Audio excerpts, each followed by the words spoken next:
कोविड-19 बहुत एहतियात के साथ तो सबने रहना है, लेकिन इसकी परसेंटेज जो है पाकिस्तान में कंट्रोल में आई है। और लेकिन ख़तरात की घंटी बज रही हैं। ख़तरात इस बात के हैं कि अब जब ईद आएगी तो लोग फिर मिलेंगे, और जाहिर है जब मिलेंगे तो फिर वो पिछली ईद की तरह से फिर एक लंबी लहर आएगी जिसमें ख़तरात बढ़ जाएंगे और बड़ी अमवात होंगी। लेकिन एहतियात बहुत ज़रूरी है, एहतियात बहुत करना है। हर चीज़ के ऊपर SOPs जारी हो रहे हैं, उन SOPs के ऊपर अमल दरामद करना है। लेकिन कुछ ऐसे शोबे हैं जहाँ पे SOPs बहुत आसानी से लगाए जा सकते हैं और उन SOPs के तहत वो बिजनेसेस चल सकते हैं, क्योंकि वो उन बिजनेसेस के साथ बड़े पैमाने पर रोज़गार के मौके होते हैं। ये जो शादी हॉल्स हैं, ये सीज़न चल रहा है, लोग बड़े परेशान हैं, अपनी गली में अपने घरों के अंदर शादियां कर रहे हैं। जाहिर है जिनकी शादियां तय हैं वो शादियां तो होनी हैं, लेकिन ये पूरा इंडस्ट्री जो है, पूरी इंडस्ट्री पाकिस्तान के मुख्तलिफ शहरों के अंदर डिस्टर्ब है।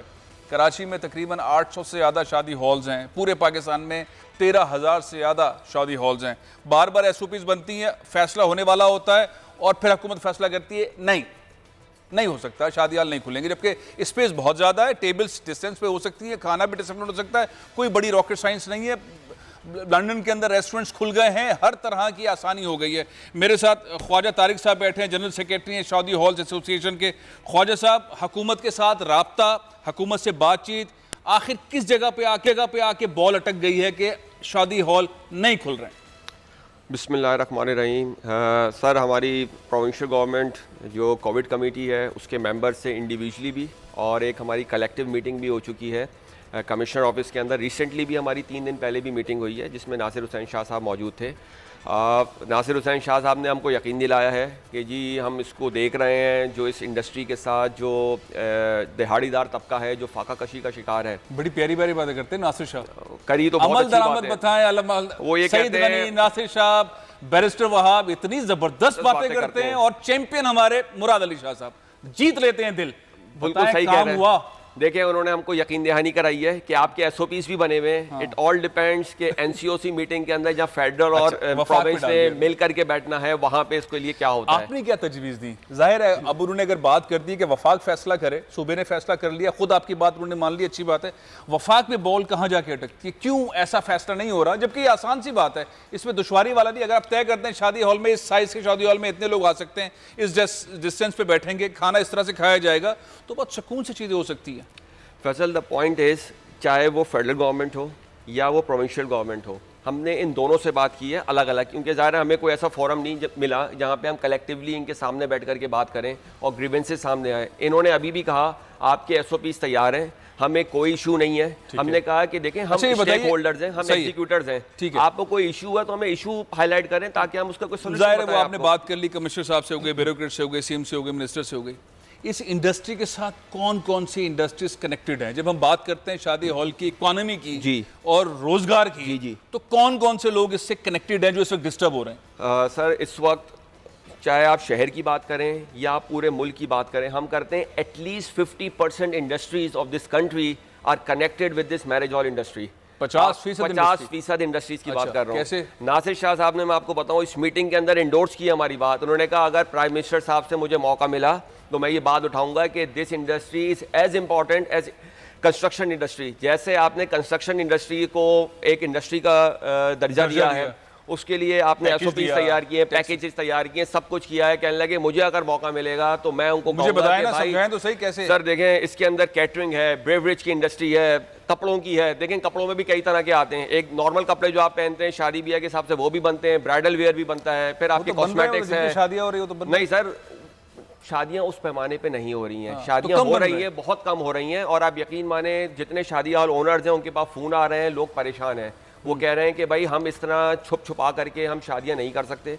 यहाँ पे छापे पड़ने का डर हो, क्योंकि हो तो रही हैं लेकिन वहाँ छापे भी पड़ रहे हैं। छापे पड़ने का डर हो, लोग पुलिस से शादी कर रहे हैं। सर, बहुत बड़ी तादाद के अंदर ऐसे लोग हैं जो इत्मीनान से हैं कि यार बच्ची रुखसत हो गई, पैसे कम हुए, खर्च हुए, मेहमान कम आए, एहतियात से एक अलग एडवांटेज है जो लोगों को हासिल हुआ है। वो आप उसको वरा करें, छापे पड़ रहे हैं। अगर कहीं छापे पड़ रहे हैं तो छापे भी पड़ रहे हैं और छापे नहीं भी पड़ रहे हैं, वो नफरी आती है, चली जाती है वहाँ पर। लेकिन एक बहुत बड़ी तादाद है जो स्टिल वांट के भाई हम एसओपीज के साथ एक बेहतर एनवायरनमेंट में बेहतर तरीके से एक और साहब से मैं आपकी बात करवाता हूँ, पिछले 4 महीनों से हर जगह पे दरवाजा बजाते हैं, घंटा बजाते हैं, शोर मशीन, रिजल्ट नहीं ले पा रहे। 1 लाख से ज्यादा पाकिस्तान में रेस्टोरेंट्स हैं, 1 लाख से ज्यादा पाकिस्तानी खूब खाने पीने वाले लोग हैं। अब ये 1 लाख रेस्टोरेंट्स में से तकरीबन 10,000 रेस्टोरेंट्स बंद हो गए जो आइंदा नहीं खुलेंगे। अथर सुल्तान चावला साहब ने पहले बताया था, मेरे साथ टेलीफोन लाइन पर मौजूद हैं। चावला साहब, एसओपीज बनाना, चीज़ों को आगे लेके जाना, एक बड़ी डेवलपमेंट हुई। जुल्फी बुखारी साहब ने जो गेस्ट हाउस होटल एसोसिएशन के वफ्द है उससे मुलाकात की, उन्होंने यकीन दिलाया कि बकरा ईद के बाद गेस्ट हाउस खुल जाएंगे। सियाहत की पॉलिसी के अंदर उनको ऐड कर दिया, कमेटी के अंदर उनको ऐड कर दिया कि आप ये सब कुछ करेंगे। बहुत अच्छी बात है। ये खाने पीने वाले मामले के अंदर क्यों पीटीआई की गवर्नमेंट जो है वो राब्ता नहीं कर रही, या बात नहीं कर रही, या रिजल्ट नहीं दे रही?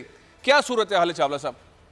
फैसल भाई अस्सलाम वालेकुम। अस्सलाम वालेकुम। फैसल भाई 10,000 नहीं, कम से कम 20,000 के करीब बंद हो चुके होंगे। 20,000 कह दिया आपने यार, अल्लाह रहम करे। लास्ट टाइम भी 20,000 ही कहा था मैंने, अभी भी 20,000 ही कहा है। अच्छा, मैं हुकूमती उसमें थोड़ी हूँ कि कभी आगे कभी पीछे। नहीं, अल्लाह ताला रहम करे। 80,000 के करीब रेस्टोरेंट्स अभी भी हैं। अब आपके साथ अभी भी हैं। बात यह है कि जुल्फी बुखारी साहब ने बहुत अच्छी पॉलिसी बताई, लेकिन उस पॉलिसी में अगेन मसला ये है जो हुकूमत का चलता आ रहा है कि जी स्टेक होल्डर्स कहाँ शामिल हैं, ना रेस्टोरेंट्स वालों को शामिल किया। आप मुझे खुद बताइए, क्या पाकिस्तान में या दुनिया भर में टूरिज्म बगैर रेस्टोरेंट इंडस्ट्री के चल सकती है? नहीं चल सकता। वो भूल गए क्या? तो बता दीजिए। जुल्फी बुखारी भूल गए खाना पीना। वो बर्गर खाते होंगे सर, तो बर्गर भी तो खाने पीने में ही आता है ना, वो भी नहीं चलता।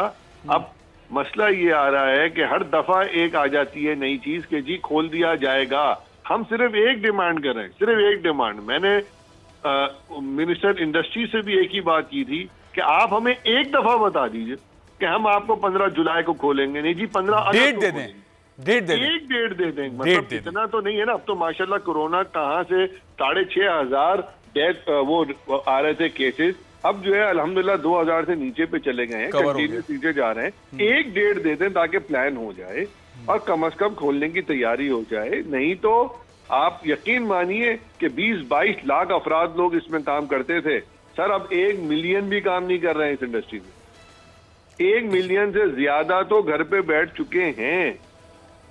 1 मिलियन से 15% से ज्यादा सेलें नहीं आ रही हैं, तबाह बर्बादी का शिकार हैं। हर दिन मैं सुनता हूं कि ये 2 रेस्टोरेंट वो बंद हो गए, 4 वो रेस्टोरेंट बंद हो गए, और जो चल भी फौरी तौर पर खुलना चाहिए। बहुत शुक्रिया अथर चावला साहब, बहुत शुक्रिया साहब। मामला यह है कि जब हुकूमत ने सियाहत की पॉलिसी का ऐलान किया और दुनिया भर को बताया कि पाकिस्तान एक ज़बरदस्त खूबसूरत मुल्क है, आप आएँ पाकिस्तान देखें, तो जो बाहर से लोग आएंगे वो ठहरेंगे कहाँ पर? तो होटल और गेस्ट हाउस एसोसिएशन वालों को वो ले नहीं दे रहे थे रूप के अंदर। फिर उन्होंने शोरवन मचाया तो उनको लूप में ले लिया। फिर ये जो रेस्टोरेंट्स हैं उनको लूप में नहीं ले रहे। जुल्फी बुखारी कहीं कोने में बैठ के शायद पॉलिसी बनाते हैं, लोगों को, स्टेक होल्डर्स को शामिल नहीं करते। जब शोर मचता है तो फिर बुलाते, फिर कहते हैं हाँ आपको भूल गए थे, आपको भी कमेटी में रख रहे हैं। तो मेरा ख्याल है चावला साहब आपको भी बुला लेंगे। सब्सक्राइब करें और बेल दबाएं ताकि कोई खबर रह न जाए।